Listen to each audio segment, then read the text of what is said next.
Bueno, todo el libro en sí me llamó la atención. No podía pararme en nada en concreto, aunque a partir del capítulo 3 fue cuando empecé a sentir que no podía parar. Por ejemplo, cuando Eckhart habla sobre la vida disfuncional, a mí me tocó la fibra sensible a aquello, porque crecí en una familia muy disfuncional y eso es algo con lo que he tenido que vivir toda mi vida, el cuerpo dolor. Y para mí este libro se ha convertido en un manual para la vida, ya sabes. Nacemos, nos lanzan al mundo exterior y no tenemos información útil. Por ejemplo, cuando compras un coche te dan un manual, o cuando compras un electrodoméstico. Sin embargo, en la vida llega un punto en el que cuando cumples la mayoría de edad te dicen, venga, vete a hacer tu vida. Y mientras intentamos vivir esa vida nos exponemos a toda la negatividad de la sociedad, la negatividad de nuestras familias, y intentamos hacer lo mejor posible, pero con este libro se puede llegar mucho más lejos. Bueno, gracias, Bill. Eka, te tengo que decir algo. No sé de dónde vienes, pero bueno, leí en el libro que estabas estudiando una carrera, pero algo te pasó que hizo entrar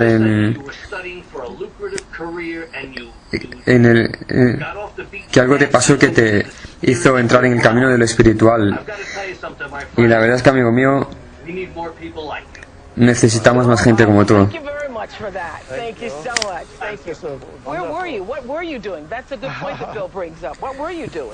¿Cómo planeabas tu vida, Eckhart? ¿Qué estabas haciendo cuando pasó todo esto? La semana pasada dijiste que tu punto fuerte no era la imagen, pero que... Bueno, entré a la universidad bastante tarde porque dejé la escuela cuando tenía 13 o 14 años, y cuando cumplí los 18 me fui a vivir a Inglaterra. Una vez allí encontré un repentino interés por la intelectualidad. Empecé una búsqueda que solo me trajo más infelicidad. Pensaba que todas las respuestas se encontrarían a nivel intelectual. ¿Qué carrera querías estudiar entonces? Quería ser un profesor de universidad y encontrar todas las respuestas, hasta que me di cuenta de que no las podía encontrar allí. Y cada vez me estaba más depresivo, más infeliz, y un buen día ocurrió algo dentro de mí que me cambiaría para siempre: la desidentificación con mi mente. Lo mismo que pasó a nuestro amigo Bill mientras leía el libro. Cuando una persona reacciona de manera tan extraordinaria al contenido del libro, es porque la lectura del libro coincide con su propio despertar. Esto ocurre solo porque la persona estaba preparada para ello. Es maravilloso ver cuando eso ocurre. Hace un momento hablábamos de que al ego le encantaba quejarse, sobre cómo le gusta identificarse con los pensamientos de la mente y creérselos y después quejarse. Pero no hay cosas que de verdad se merecen una queja.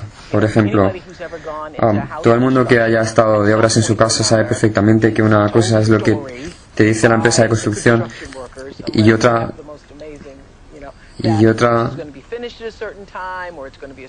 te dicen que se va a hacer en un determinado tiempo, que te dan un presupuesto, pero luego la realidad es completamente diferente. Quejarse por ese tipo de cosas no es legítimo. Por ejemplo, en el libro dices lo de mi sopa está fría. Es que a veces en el restaurante la sopa está fría. Sí, pero el quejarse del ego es diferente, porque no tiene un propósito de enmienda, de cambio. Su interés principal es provocar un cambio positivo en una situación. Eso sería un quejarse lleno de resentimiento, ¿no? Muchas personas se están quejando solo en su cabeza, no verbalizan lo que piensan. Ya se ha verbalizado, se queda solo en la cabeza. El 90% de los casos del quejarse no tiene un propósito real, porque su intención no es la de provocar un cambio, sino solo la de fortalecer el ego. Hay situaciones en las que hay que decir algo para que la situación problemática cambie. Ese tipo de queja es totalmente diferente, es una forma de queja positiva. Por ejemplo, si la sopa en el restaurante está fría, entonces dices, mi sopa está fría, ¿me la puede calentar, por favor? y eso no está mal. Puede que también quejarse, puede que se llame también quejarse, pero no es un tipo de queja negativa, porque su propósito está conectado con una situación real y con un deseo de provocar un cambio.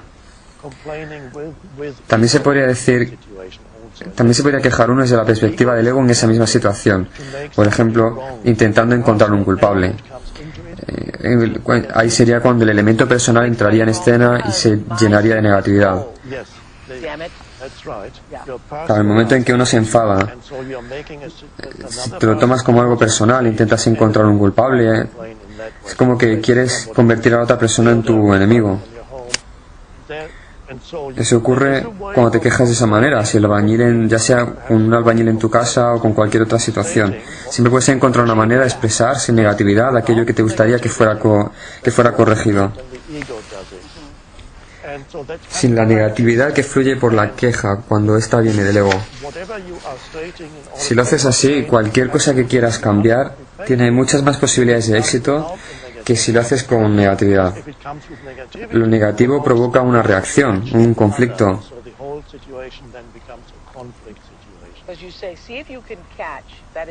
Como dices en el libro, intenta identificar esa voz en tu cabeza. Quizás en el mismo momento en el que empieza a quejarse por algo y reconoce lo que es la voz del ego. Además dices, en el momento en el que tomas conciencia del ego dentro de ti, en ese momento deja de ser ego para convertirse simplemente en un patrón mental viejo y condicionado. Sí, porque solo es ego mientras tú no lo hayas identificado. El ego es inconsciencia. Algo que la gente se suele preguntar cuando toman conciencia de esa voz que se está continuamente quejando en la cabeza es: ¿estoy consiguiendo que la situación cambie realmente? Y si realmente miran a la situación, se darán cuenta de que la respuesta es que no. Solo se trataba de quejarse por quejarse, para crear más una sensación de tener la razón. Y esto es mucho peor cuando uno busca la confirmación de otra persona, porque de esa manera se refuerza y consigue que sean dos los que se quejen. Vamos a hablar con Doris desde Londres.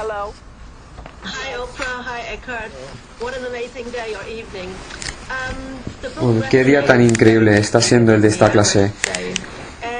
Este libro me ha llegado al corazón, de verdad. Leyendo la página 62, me surgió una pregunta. El párrafo dice que el rencor es la emoción que va de la mano del quejarse. Mi pregunta es: ¿cuál es el lugar que tienen los sentimientos que quedan cuando alguien te hace daño, cuando te hacen daño emocionalmente? ¿Vienen del ego? ¿Me puedes dar una situación real en la que sientas esto? Siempre es más fácil hablar de algo dentro de un contexto. Bueno, cuando alguien te hace daño con algo que dice o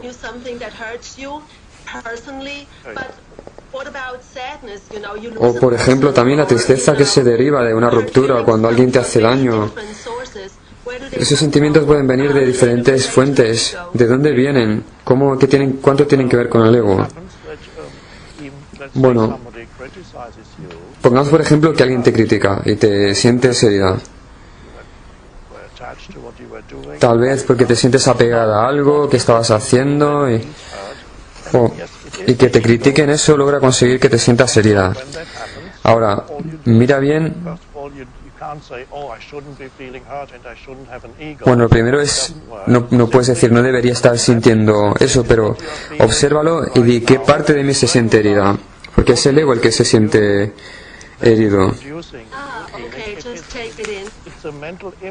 Observa qué te ha hecho sentir así, qué estás sintiendo en ese momento. Es una imagen mental de ti misma la que se ha sentido herida. Por ejemplo, la mayoría de la gente se siente identificada con la etiqueta de soy bueno, y enseguida cuando alguien les dice lo contrario entran en cólera. Fíjate que no hablo de que esos sentimientos se sientan heridos, sino que directamente entran en cólera. El ego quiere defenderse.